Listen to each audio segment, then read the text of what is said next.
시청자 여러분 안녕하십니까? 시민의 눈높이에서 질문하고 한국 사회에 화두를 던지며 더 나은 내일을 만들어가는 뉴스프리즘 시작합니다. 이번 주 뉴스프리즘이 주목한 이슈 함께 보시죠.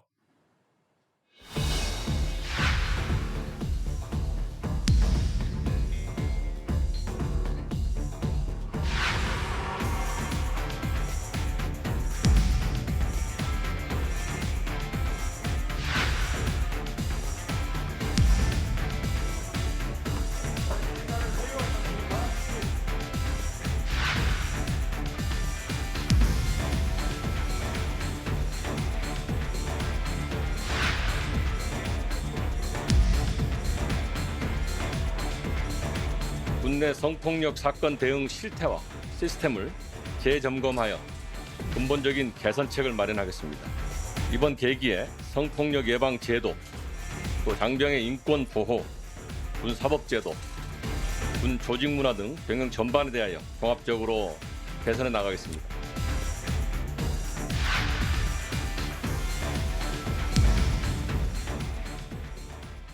성추행 피해자인 공군 부사관이 극단적 선택을 한 사건, 큰 충격을 줬습니다.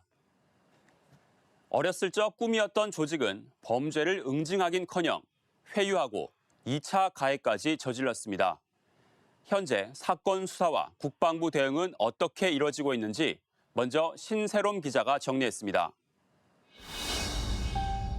상관의 성추행 이후 스스로 목숨을 끊은 공군 중사의 영안실입니다. 숨진 지 한 달이 넘었지만 아직도 빈손은 차려지지 못했습니다. 유족들은 딸의 억울함을 풀어줘야만 보낼 수 있다고 말합니다. 분명히 여기 오신 분이 너무 좋아하시는 거예요. 너무나 남기실 수 있을 거예요. 못 알아줘서 정말 미안해. 지난 3월 저녁자리 뒤 귀가 차량 뒷자리에서 선임에게 강제추행을 당한 이중사는 이튿날 피해 사실을 정식 신고했습니다. 청원 휴가를 받고 부대 전속도 요청했지만 2차 가해에 시달리던 이중사는 다시 출근한 지 나흘 만에 숨진 채 발견됐습니다. 사건이 뒤늦게 알려지고 국민 여론이 악화하자 국방부는 사건을 국방부 검찰단으로 이관하고 대대적인 수사에 나섰습니다. 민간 전문가들도 거기에 참여하고 조언을 받아가면서 이렇게 투명하게 수사가 될 수 있도록 노력을 하겠습니다. 딸을 이렇게 잘 케어한다는 그런 마음으로 만났습니다. 이성용 공군 참모총장은 사건의 책임을 지고 사의를 표명했고 대통령은 이중사의 추모소를 방문하고 대국민 사과도 했습니다.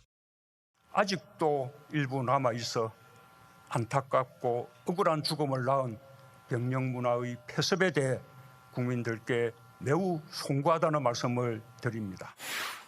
사건이 국방부로 이관된 지 이틀 만에 성추행 가해자 장중사는 구속됐고 강제추행과 보복협박 혐의로 재판에 넘겨졌습니다. 피해자를 회유하고 사건을 은폐하려 한 혐의 등을 받는 2차 가해 핵심 인물들도 수사가 진행 중이고 피해자가 전속했던 15비행단 부대원과 20비행단 군검사 등을 비롯해 피해자로 입건돼 조사를 받는 사람은 10여 명에 이릅니다. 하지만 여전히 피해 신고 후 부대 내 조치와 보고 체계가 먹통이 된 이유는 오리무중입니다. 정상적인 절차에 따르면 지휘 체계를 따라서 보고하는 라인이 하나 있고 양성평등센터를 통해서 보고하는 라인이 따로 있고 군 수사관계를 통해서 보고하는 라인이 있는데 그 세 가지가 모두 작동하지 않아서 국방부에서 이 사건을 제대로 알지 못했다. 무슨 이유로 해서 제대로 작동하지 않은지에 대해서는 분명히 수사를 하고 확인해야 된다. 국방부 검찰단과 조사본부의 합동 수사가 시작된 지 한 달이 다 되어갑니다. 하지만 정치권과 시민단체에선 여전히 국정조사와 특검이 필요하다는 주장이 수그러들지 않고 있습니다. 사건에 가담한 관계자 전원에 대한 확실한 책임을 묻지 않는다면 군은 신뢰 회복의 마지막 기회를 놓치게 된다는 점을 잊지 말아야 할 것 같습니다. 연합뉴스TV 신세롬입니다. 저도 군대를 다녀오긴 했지만 각종 무기를 다루는 군대는 계급과 상명하복 문화가 핵심이라고 할 정도로 특수한 조직이죠. 이런 군 특유의 조직 문화가 성범죄 가능성을 높일 뿐더러 제대로 후속 조치도 이루어지지 않게 만든다는 분석이 많습니다. 고 이중사 사건의 경우 성추행 가해자인 장중사는 같은 중사 계급이었지만 이중사의 선임이었습니다.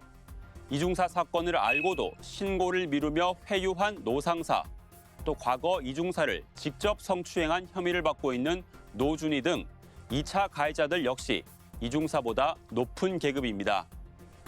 지난해 군에서 발생한 성폭력 사건 여성 피해자를 보면 10명 가운데 6명은 계급이 낮은 중하사입니다. 반면 남성 가해자 대부분은 선임 부사관이나 영관 장교입니다. 더 큰 문제는 후속 조치가 제대로 안 된다는 점입니다. 군 성범죄는 과거에도 여러 번 있었고 피해자가 발생할 때마다 개선돼 사실 성범죄 대응 체계는 잘 갖춰진 편입니다. 하지만 조그만 사건 사고도 조용히 넘어가자 좋은 게 좋은 거다. 이런 분위기가 여전히 남아있는 것도 사실이죠. 이번 사건의 흐름 역시 피해자가 용기를 내 신고했지만 조사 개시에 2주나 걸렸고 이 사건에 대한 공군 참모총장 보고 역시 한 달이 지나서야 이뤄졌습니다. 더 큰 문제는 모두 보고를 받고도 조치를 제대로 안 했다는 겁니다. 결국 덮고 숨기고 있는 매뉴얼도 따르지 않은 끝에야 이 사건이 세상에 알려졌죠. 피해 구제 대신 돌아온 2차 가해와 조직적 은폐를 지켜보며 피해자가 느꼈을 무력감과 절망감, 짐작조차 어렵습니다. 미국을 우스갯소리로 천조국이라고 부릅니다. 국방비가 거의 1,000조 원에 달하기 때문입니다. 이 천조국 미국에서도 군내 성범죄는 끊이지 않아 한 해 2만 명 정도가 피해를 입는 것으로 알려졌는데요. 그동안 버티던 군 지휘부조차 결국 성범죄 사건 처리를 군 내 조직이 아닌 외부 기관에 맡기는 방안에 손을 들어줬습니다. 아군에 의한 아군의 공격이 자정작용만으로는 해결되지 않는다는 점을 인정한 셈입니다. 이런 해외 선진국의 움직임은 우리에게도 시사하는 바가 큽니다. 군내 성범죄로 피해자가 극단적인 선택을 한 건 이번만이 아니기 때문입니다. 여러 구조적인 원인이 있다는 게 전문가들의 지적인데 김경목 기자가 문제에 한 걸음 더 들어가 보겠습니다. 공군 여성 부사관이 선임의 성추행 피해를 신고한 뒤 끝내 극단적인 선택을 했습니다. 성폭력으로 여군이 세상을 등진 건 이번이 처음이 아닙니다. 2013년에는 육군 15사단 대위가 상관의 성추행과 가혹행위로, 2017년에는 해군본부 대위가 성폭행 피해로 스스로 목숨을 끊었습니다.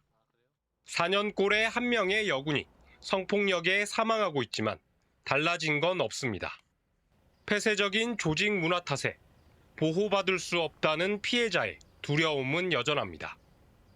신고해봤자 문제가 잘 해결되지 않을 것이라는 인식과 실제로 군에 신고를 했을 때 해결되지 않았던 주변 동료들의 문제를 여군들이 이미 학습을 하고 있기 때문에 이런 구조는 군사법원의 솜방망이 처벌 통계로도 확인됩니다. 최근 5년간 재판에 넘겨진 군 성범죄 사건은 2,170여 건입니다. 하지만 이 중 1심에서 실형이 선고된 비율은 10%에 불과합니다. 민간과 달리 군 검찰과 법원은 부대 지휘관에 종속돼 있는데 사고가 발생하면 해당 지휘관에 진급 누락 등 우려가 있어 사건 축소나 은폐 유혹이 클 수밖에 없는 겁니다. 가족 같은 어떤 분위기라는 것을 되게 강조하고 매번의 사건마다 동일하게 발생하는 것이 피해자를 회유합니다. 저 사람도 앞날이 있고 저 가해자도 이번에 한번 실수했을 뿐인데 용서해주면. 전문가들은 결국 반복되는 군 성범죄를 막기 위해 중요한 것은 폐쇄적인 병력 문화를 탈피하려는 지휘관들의 인식 변화라고 말합니다. 아래에서 위로 올릴 수 있는 그런 다양한 의견의 통로가 마련돼야 되는 측면이 있지 않겠느냐. 결국 이런 부분이 군대를 군대답지 않게 하는 것이 아니라 결국 부하들의 그 목소리를 모아서 강한 국방력으로. 국방을 위해 젊음을 바친 생명을 또 잃기 전에 군 전반에 대한 개혁이 더 이상 늦어져선 안 된다는 지적입니다. 연합뉴스TV 김경목입니다. 국회는 내년 1월 시행을 목표로 군사법원법 개정 등 각종 성범죄 대책을 추진하고 있습니다. 이제는 누군가 죽거나 다치기 전에 미리 법과 제도가 개선됐으면 좋겠는데요. 이 내용은 한지희 기자가 취재했습니다. 그동안 군대 내 성범죄 피해자들은 가해자가 아닌 군 사법체계 전체와의 외로운 싸움을 이어왔다고 말합니다. 군 안에서 벌어진 성범죄는 수사도 재판도 모두 부대 안에서 해결되다 보니 군 검찰, 군 법원의 독립성이 의심될 수밖에 없는 구조라는 겁니다. 우리 군의 경우 군 지휘관이 행정은 물론 수사부터 기소, 재판부 구성, 판결 확인에 이르기까지 전 과정을 관장하는 제도가 유지되고 있습니다. 사건 은폐와 축소를 막으려면 사법권위에 지휘권이 있는 구조를 깨야 한다는 지적이 나오는 이유입니다.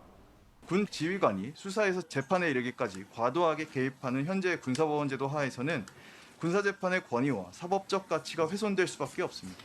군 조직과 지휘권 자체에 대한 신뢰 상실로 이어질 수 있고. 국회에서는 현행 군사재판의 경우 1심과 2심은 군사법원에서 담당하고 3심은 대법원이 맡아서 진행하는데 군사법원을 폐지하거나 1심만 유지하도록 축소하자는 주장이 제기됐습니다. 또 민주당 군 성범죄 근절 및 피해자 보호 혁신 TF를 중심으로 군 성범죄에 대해서는 수사부터 재판까지 민간이 담당하도록 하는 군사법원법 개정안이 발의됐습니다. 군단급 지휘관은 군사법체계에 관여할 수 있는 여러 가지 권한이 있는데요. 군수사 및 재판의 공정성과 독립성을 확보하기 위해서는 이러한 지휘관의 권한이 개선될 필요가 있습니다. 군이 악순환의 고리를 끊고 제 식구 감싸기라는 한계를 넘어서기 위해서는 처벌과 책임을 물을 수 있도록 군사법 체계의 공정성과 균형성을 확보하기 위한 노력이 필요해 보입니다. 연합뉴스TV 한지희입니다. 이중사를 위한 온라인 추모 공간이 있습니다. 분노하고 또 슬퍼하는 많은 시민들이 애도의 마음으로 방문하고 있는데요. 저희 제작진도 글을 하나 남겨봤습니다.